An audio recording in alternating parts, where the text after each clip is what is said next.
chaîne YouTube Miroir TV. Nous allons aborder ce deuxième numéro portant toujours sur la dissertation littéraire.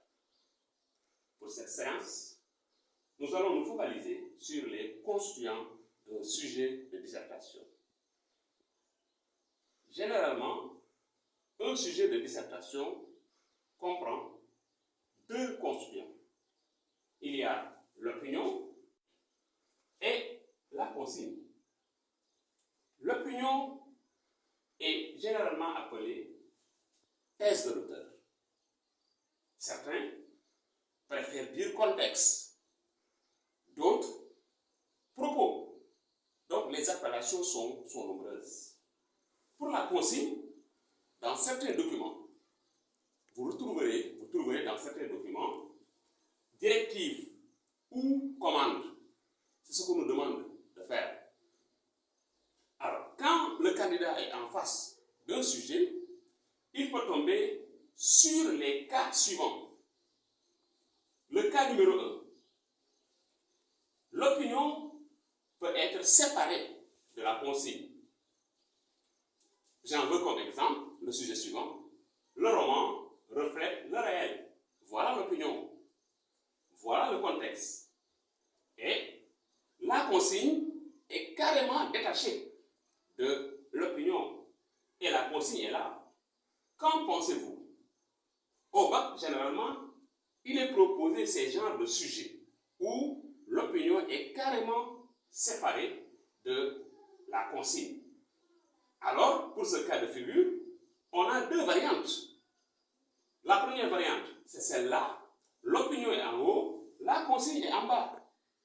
On peut tomber sur une deuxième variante où la consigne est en haut et l'opinion est en bas. Ça, c'est le premier cas de figure et c'est un cas récurrent.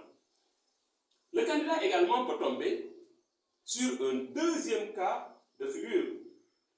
Ici, la consigne est liée à l'opinion. Ou bien, la consigne est articulée à l'opinion. C'est l'exemple que vous voyez ici. Partagez-vous l'idée selon laquelle le roman reflète le réel. Alors, pour ce cas de figure, il appartient au candidat de voir où s'arrête la consigne et où commence l'opinion.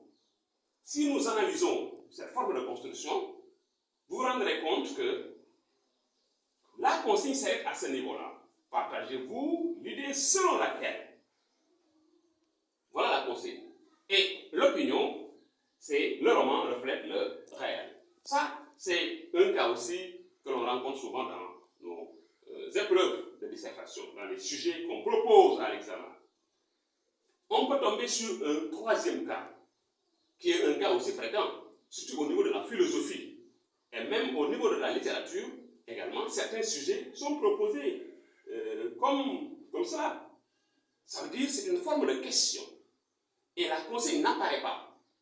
Ça veut dire que la consigne est noyée dans l'opinion, la consigne est diffuse dans l'opinion. L'exemple qui est là est pertinent. Le roman reflète-t-il le réel? Alors, pour maintenant avoir une idée sur la consigne, nous allons nous focaliser sur l'inversion du sujet, mais sur le point également aussi d'interrogation. Ça veut dire, ce sont les éléments grammaticaux qui nous permettent de découvrir la consigne.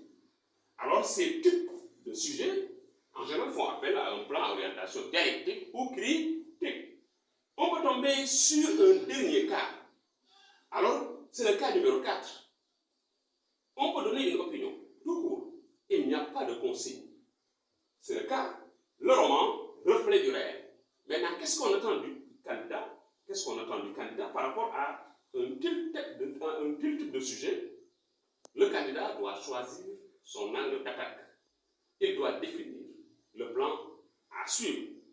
Voilà de façon ramassée quelques types de sujets sur lesquels on peut tomber et il appartient au candidat d'analyser les différents constituants que sont l'opinion et la consigne.